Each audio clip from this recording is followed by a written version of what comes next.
ഒരു വർഗീയ സംഘർഷം ഉയർന്നു വന്നാൽ അവിടെ ശക്തമായ നടപടിയാണ് എടുക്കുക. ആരെയും കാത്തു നിൽക്കേണ്ട ആവശ്യമില്ല.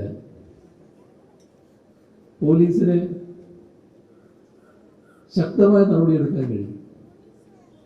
ആ തരത്തിലുള്ള നിർദ്ദേശങ്ങൾ പോലീസിനുണ്ട്. അപ്പോൾ ഇത്തരമൊരു പ്രശ്നം വരുമ്പോൾ ഇവര് നമ്മുടെ ഗവൺമെന്റിന് വേണ്ടപ്പെട്ടവരാണല്ലോ. അപ്പോൾ ശക്തമായ നടപടി വേണോ എന്ന് ശങ്കിച്ചു നിൽക്കേണ്ട കാര്യം പോലീസിനുണ്ടാകുന്നില്ല. വർഗീയ പ്രശ്നമാണോ, വർഗീയ സംഘർഷമാണോ, ആ വർഗീയ സംഘടനക്കെതിരെ കർക്കശമായ നടപടിയിലേക്ക് പോലീസ് നീങ്ങും. ഇത് LDF ഭരിക്കുന്നതുകൊണ്ട് മാത്രമാണ്. LDF അല്ലെങ്കിൽ ഈ നില സ്വീകരിക്കാൻ കഴിയില്ല. അതായത് ആരെയും ചാരി നിൽക്കുന്നില്ല, ഒരു കൂട്ടർക്കും പ്രത്യേക സംരക്ഷണമില്ല. കുറ്റം ചെയ്യുന്നവർക്കെതിരെ കർക്കശമായ നടപടിയെടുത്തു കൊള്ളുക. ഇതുകൊണ്ടാണ് നമ്മുടെ രാജ്യത്ത് ഒരു പ്രത്യേക തുരുത്തായി കേരളം നിൽക്കുന്നത്. എല്ലാ രീതിയിലും ശാന്തിയും സമാധാനവും നിലകൊള്ളുന്ന ഒരു നാട്. അതുകൊണ്ട് തന്നെ നമ്മുടെ നാടിൻ്റെ വലിയ തോതിലുള്ള ഭാവി സാധ്യതകൾ വർദ്ധിക്കുന്നു എന്നാണ് കാണേണ്ടത്. ഇവിടെ നല്ല സമാധാനം നിലനിൽക്കുന്നൊരു സ്ഥലം, വർഗീയ പ്രശ്നങ്ങളില്ലാത്ത സ്ഥലം. അങ്ങനെ വരുമ്പോൾ നമ്മുടെ നാട്ടിലേക്ക് നല്ല തോതിൽ നിക്ഷേപം നടത്താൻ സ്ഥാപനങ്ങൾ തയ്യാറാണ്. ഇപ്പോൾ നമ്മുടെ കേരളത്തിൻ്റെ അനുഭവം ലോകത്തുള്ള വൻകിട കമ്പനികൾ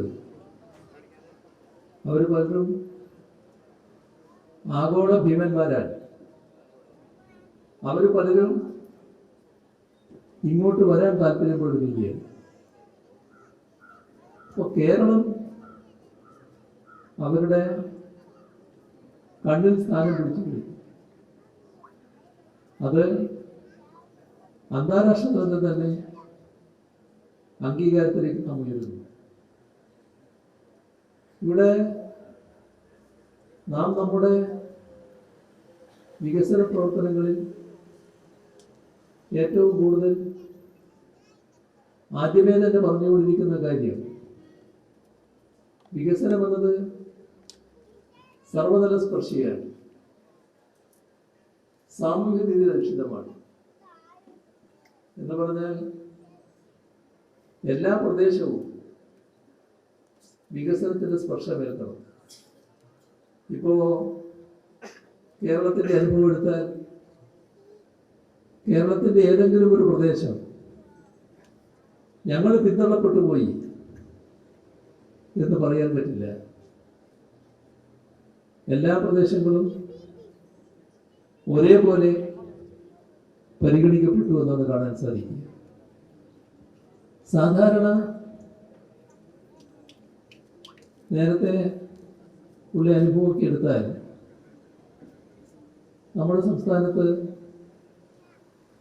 ഭരണ ഭാഗത്തിരിക്കുന്ന MLA-മാരുടെ മണ്ഡലങ്ങളിൽ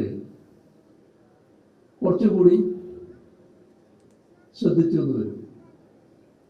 മറ്റുള്ളിടത്ത് അത്രത്തോളം ശ്രദ്ധിക്കില്ല. ഇത് സംഭവിക്കുന്നത് കാര്യങ്ങൾ നിർവഹിക്കാനുള്ള